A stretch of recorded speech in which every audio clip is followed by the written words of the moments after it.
What's up, everyone? It's been a while since I made a video, so I'm going to take this opportunity to try to get back at it and start some new content. So let's go ahead and get into it.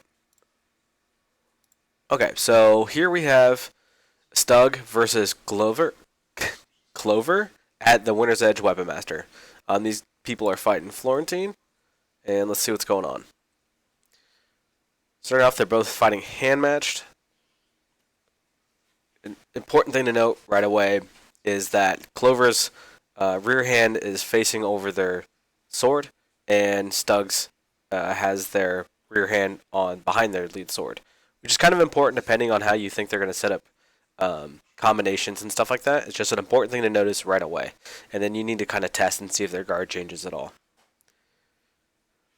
Okay, right away, you see that Clover is willing to actually square their stance and open up their shoulders and bring their rear hand forward, squaring up their blades, giving them equal reach. Stug takes a second to recalibrate and see what's going on. Smart. Alright, now we see Stug actually bring their rear hand forward in front of their lead hand. Okay, important thing to notice that most people don't key up on. One of the first things I look for is if my opponent changes up their stance. One specific thing I look for is this: when my opponent leans forward and brings their weight over one of their feet. And I don't mean in a horizontal fashion, I mean in a side-to-side fashion. So I don't mean this that their weight is forward or back. I care that it's left or right. This gives me a huge tell what types of combinations they can set up and their willingness to use one hand versus the other one. I'm going to assume that Clover is actually right-handed. Okay, they choke up both their swords, they square their stance, looking to block, I'm assuming, and they want to step in. Stug starts fishing. Nothing huge going on. Clover's still choked up a little bit, their arms are brought back, and they're kind of duck walking at Stug.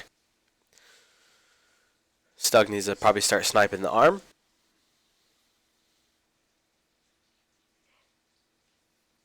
Okay, their first shot landed. Let's go back and look at that and see why it actually happened. So, Stug gives a feint with his right hand here a little bit, and he's going to throw with his left.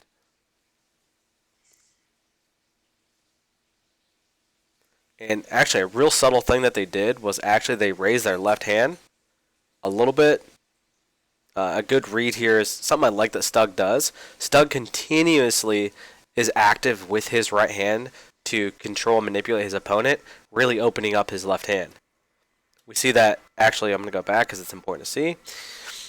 As Clover steps forward, they show a willingness to want to block with their left hand, and they're raising their right hand. This is a typical signal to your opponent that, hey, I want to block with this one, and I want to hit with this one. That's probably the biggest piece of information that you can have in Florentine, because that lets me know which hand I have to feint towards and which hand I have to worry about actually hitting me.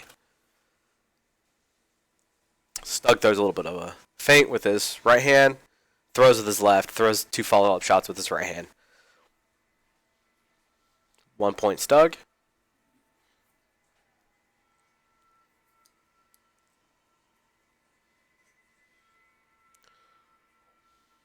Okay. Clover changes their strategy entirely. They got to reset. Clover, while shifting both their feet, is still moving to one side or the other. They're not squaring to have both their hands even. They're just transitioning their feet and trying to figure out which hand they want to fight with.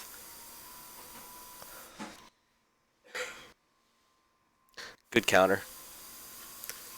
Almost had it. Stug playing really well with using range. One thing I like that they do here is that they bait their left hand. They got to throw inside with their right. Bat bat. They ended up missing. It's because they stepped out of range instead of keeping the range. And they're going to throw the same combo again, but kind of whiff. So he throws the same combo again, and instead of moving back, he ends up stabbing Clover. I wonder if... Did Stug actually get hit in the shoulder? Good call by Stug. Sometimes those headshots are a little you know, could be there, could be there, but good honor on Stug. I'd like to see Stug raise their right hand to cover their left hand stab. It's how I cover when I go to stab with my left hand. See, one issue here if we pause it, Stug's right hand sword is at their halfway through their head and is not actually able to block this inside lane. When you go to do this left stab, you have to assume your opponent's going to hit you with their right hand weapon. If I'm throwing a low line stab, I have to assume my opponent's going to try to chop me in the shoulder. That's just what they do. And you really need to bring your right hand over and cover that lane as you're throwing in. Other than that, I like the structure of your stab here. Your weight's forward, fully extended, it's good. You actually beat your opponent's guard, but you're not guarding that inside shot, which turns it into a Simo. Or a W for Clover? I think Clover got it.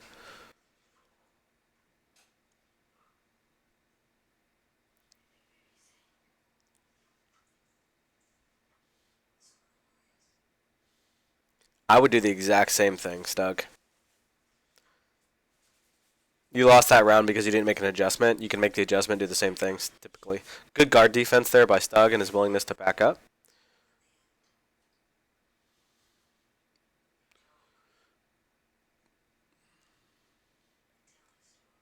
Nice. Let's go back and see that.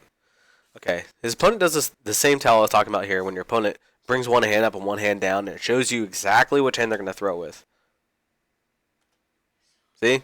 Left hand comes back to open up for the right hand comes forward. This is a fundamental mistake, but it's a very obvious tell. And again, the left hand chokes, the right hand comes back to chamber.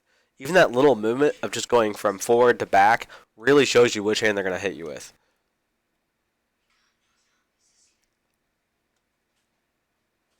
Good call. Good call by Clover.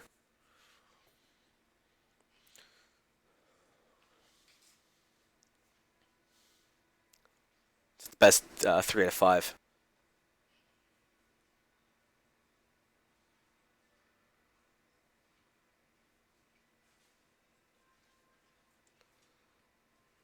No, that stab doesn't look good. Oh, no, he did. So, they're both attacking, same hand. First shot might hit Stug's body. He's too far out of range. Clover's doing this C shape, so he's not going to hit him with this wrap. They're going to rechamber. It looks like Stug got that first block. He hits Clover in the arm.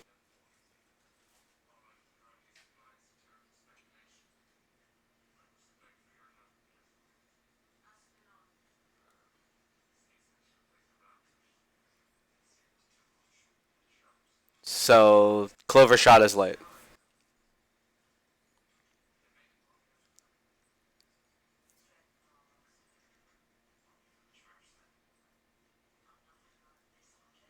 Good call by the Reef. See that? That's the end of their fight. Two things to notice here is that when your opponent is showing you consistent patterns of what they're going to do, the important thing is to play into those patterns so you can get more consistent wins. Especially in a tournament where you're doing best 3 out of 3, best 3 out of 5, your opponent's typically going to show you very common patterns. As long as you know how to look for those patterns, you can play off them continuously.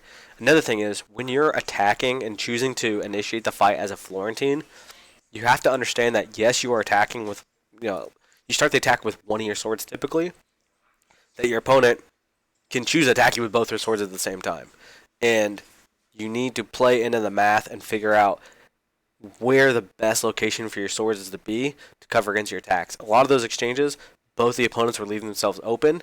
They're typically retracting their guard and bringing their hands in where they couldn't block, or they're extending with one of their hands way past the other hand, and that other hand wasn't able to guard against the opponent's counterattacks.